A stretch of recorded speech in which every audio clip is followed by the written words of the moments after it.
Hi friends, அயர்லாண்டில் இருக்க Dublin சிட்டிக்கு வர டூரிஸ்ட் எல்லாருமே இந்த போட் ரைடை கண்டிப்பாக எக்ஸ்பீரியன்ஸ் பண்ணுவாங்களாம். இந்த போட்டோட ஸ்பெஷாலிட்டி என்னன்னா, இது ஒரு amphibious vehicle. So land and water ரெண்டுலேயுமே ரைடை நம்ம எக்ஸ்பீரியன்ஸ் பண்ணலாம். இந்த ரைடு வந்து டோட்டலாக 1 hour 15 minutes and last 15 minutes தான் இந்த கிராண்ட் கெனாலில் இது வந்து இறங்கும். ஸ்டீஃபன் கிரீன்ஸுங்கிறது ஸ்டார்டிங் பாயிண்ட். அங்கேருந்து ஸ்டார்ட் பண்ணி இம்பார்ட்டன்ட் சைட் சீயிங் பிளேசஸ்லாம் காமிச்சிட்டு ஃபைனலாக இந்த கிராண்ட் கெனால் வந்துட்டு திரும்ப ஸ்டார்டிங் பிளேஸ்லேயே கொண்டு போய் விட்டுருவாங்க.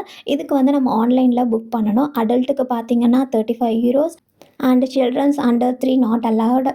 இந்த ப்ரைஸ் ரேஞ்ச் வந்து பீக் சீசனில் மாறுமா? அண்ட் நாங்கள் இன்னும் இது போய் எக்ஸ்பீரியன்ஸ் பண்ணல. எங்களோட பால்கனிலேருந்து நாங்கள் பார்த்துட்டு இருக்கோம். அண்ட் இதில் ஒரு கைடு இருப்பார். அவர் எக்ஸ்பிளைன் பண்ணுறது செம்ம ஃபன்னாக இருக்குமா, ரொம்ப என்டர்டைனிங்காக இருக்குமா.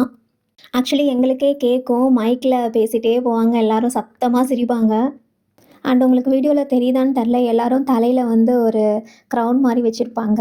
இந்த யமதர்ம ராஜா வச்சுருப்பார்ல, அந்த மாதிரி இருக்கும். அது பார்க்கவே ரொம்ப க்யூட்டாக இருக்கும். அந்த க்ரௌன் வச்சுக்கிறதுக்காகவே நான் இந்த டூர் போய் எக்ஸ்பீரியன்ஸ் பண்ணணும்னு சொல்லிகிட்டே இருப்பேன் வீட்டில். அண்ட் இது இவங்க ஆன்லைனில் புக் பண்ணி வைக்கிறதுனால கேன்சல் பண்ண முடியாது போல். 48 hours முன்னாடி தான் கேன்சலேஷன் பாலிசி. ஸோ மழை பெஞ்சாலும் புயல் காற்று அடித்தாலும் புக் பண்ணவங்க இதில் வந்து ரைடு போய்கிட்டு தான் இருப்பாங்க, அன்லெஸ் அந்த கம்பெனியே வந்து கேன்சல் பண்ணுற வரைக்கும். இந்த வீடியோ உங்களுக்கு பிடிச்சிருக்கோன்னு நினைக்கிறேன்.